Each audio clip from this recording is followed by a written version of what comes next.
Padres making multiple roster moves. Let's talk about the additions and what seems to be the general plan for this offseason. What's going on, everybody? Christian Pedersen back with another episode of Padres Digest. Got to get to a little apology from my last episode for me being slightly off-center. For those of you that were visually bugged by it, I appreciate you not abandoning the show and sticking around. Like I said, we got some roster moves to talk about, so drop a comment. Let me know what you think about the Padres master plan that is going on right now, and or just baseball stuff, or if you just need to vent, we are here for you. And as always, if you want to hit the subscribe button, I will never be mad at you for it.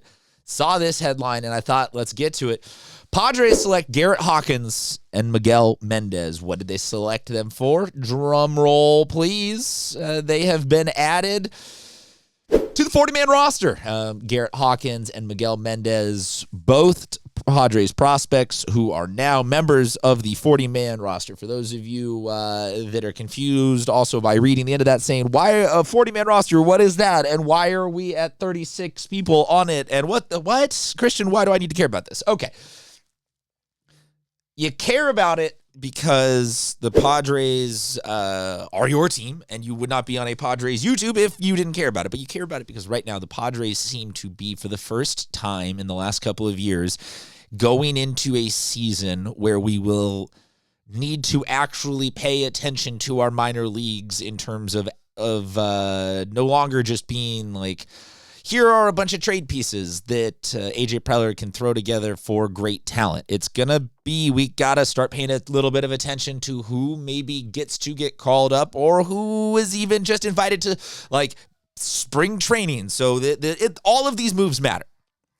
The 40-man roster, the very brief summary for those of you that are not, like, diehard baseball fans, and some of you that are diehard baseball fans will probably nitpick my summary of it, is that Major League Baseball, you got 25 guys on your actual MLB team at any given point, but then you can expand it down to 40 to protect certain dudes from the Rule 5 draft, which is where you can draft players out of other teams, franchises, and then it gets more complicated than that, but just needless to say, the extra 15 guys beyond the 25-man on your Major League roster who comprise your 40-man roster are usually guys that you designate as fairly important and crucial to your team's success or future, or guys you just want to hold on to.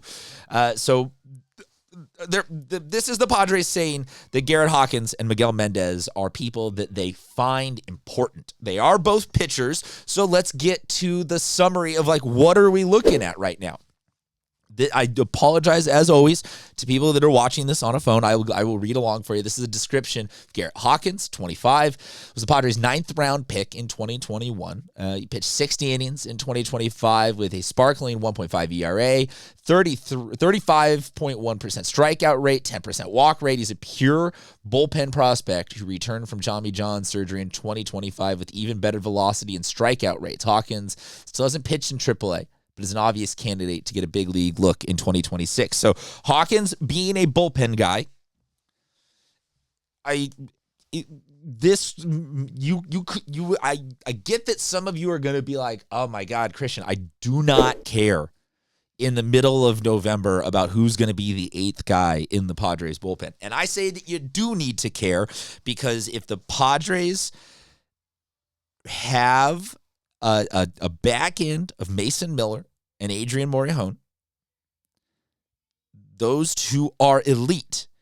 Past that, we have a couple of guys that are really good, but past that is where the actual, to me, important bullpen work is going to be done in 2026, given that we don't really seem to have a viable path towards, like, inning-eating starters, just horses winding up on our rotation.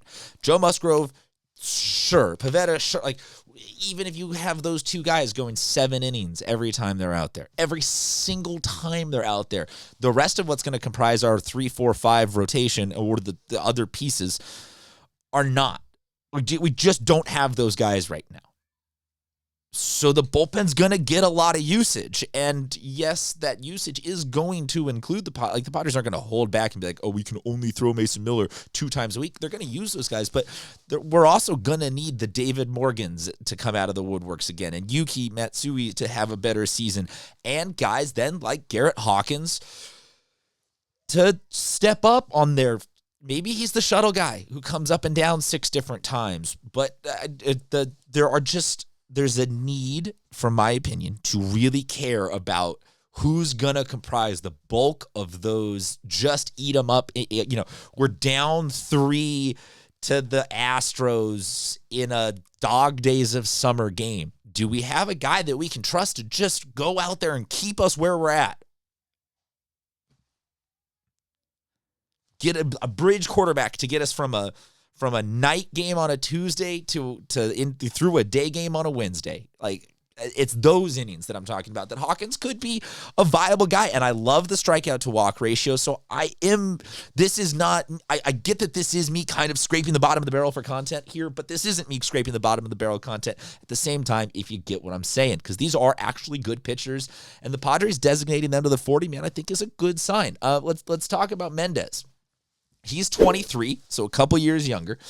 Climbed through the levels this season, topping out in Double-A and posting a collective 3.22 ERA. Let me know, drop a comment, like, what stats in the minors do you really care about? Is ERA tempting to you to get hyped in? And are you only whip? Do you need the more advanced stuff like the strikeout to walk rates and spin rates and fly balls against batters born below the Mason-Dixon line on a full moon? Like, where do you draw the line on analytics that you're looking for in the minor leagues? The Dominican-born hurler draws a plus grade for his fastball and slider. The former, in particular, he has had subpar command that still needs refinement if he is to continue as a starter for the time being. The Padres have continued to try and develop him in a rotation role. He started 21 games in 2025. Again, I get that some of these guys are not necessarily people that were like, oh my gosh, we need to stop everything that we are doing and realign our Padres fandom to care more about this person than anybody else. But looking at these two as pitchers who are getting some of the work, and then you look here on our top prospects, and we got Cruz, Schoolcraft, and several other pitchers. I get that this one's a little weird because Bradley Rodriguez is still listed in this, and there's some guys that have already made the majors that are still considered prospects until they get a certain amount of time. But what I'm trying to say is, you take our 2 starters here that are two pitchers, 1 starter, 1 reliever, but potentially 2 relievers that are being added to the 40-man, and you got Cruz, Schoolcraft, and some other Padres pitchers in the top 10, and it, to me, the sum of the sum of the total here is that it does sort of seem like we have a little bit of pitching kind of coming together in the minor leagues right now. Little pitching kind of coming together. I'm not hitting you guys with, we're saved. But I will hit you with, like, some of you have said in the comments, just give me every arm we can get. Just amass arms, throw it against the wall, see what sticks. This could be the kind of thing where the difference for the Padres is this coming 2026 season is made in the margins. And when the team goes through the valleys again of X, Y, or Z pitchers being hurt and batters having lulls, and this, that we're not going to turn to like, oh, who's the future superstar, but can we turn and lean on depth? And if we can lean on just a little bit of, like, there's not as long as there's not, when we get down to players 27 through 50 in our organization, that it's just this, like, exponent. It's like watching crypto the last couple of weeks, and it's tanking, and you think you're at the bottom and you're going to buy the dip, but you're like, nope, this isn't the bottom. I'm not buying the dip. We're still going down. Like, we need to avoid the Padres organizationally being that, and maybe that is what actually gets us the home field in the wild card. Because we're not going to catch the Dodgers. We're just not. We're going to have to beat them in the playoffs. Beat them in a 7-game set. We can do that. But we maybe do that by getting there into the playoffs in a home game type vibes. And, maybe I'm completely overstretching. But I kind of think that this is good news, that the Padres are adding more pitching to that 40-man roster, and pitching that seems to be right around the corner for, like, maybe could dabble in the major leagues this year. So I don't know. I'm curious what you guys think. Drop a comment. Let me know. And as always, if you want to hit the subscribe button, I ain't going to hate you for it. Talk to you soon.